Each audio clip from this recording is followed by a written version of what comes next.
దుర్యోధనుడి కళ్ళల్లోంచి నీటి బిందువులు రాలుతుంటే అవి నీటి బిందువుల్లా లేవు, మండే కాగడాలోంచి అగ్ని బిందువులతో సహా రాలుతున్నటువంటి నెల రాలుతున్నటువంటి నూనె బిందువుల్లా ఉన్నాయట.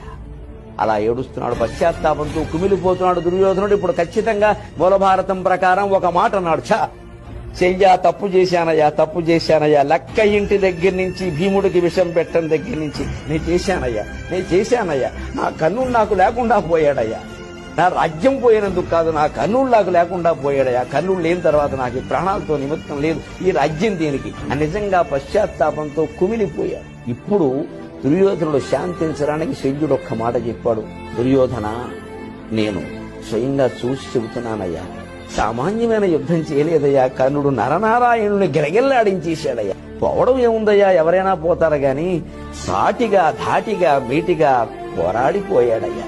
దాన కర్ణుడికి, వీర కర్ణుడికి, శూర కర్ణుడికి శ్రద్ధాంజలి కట్టి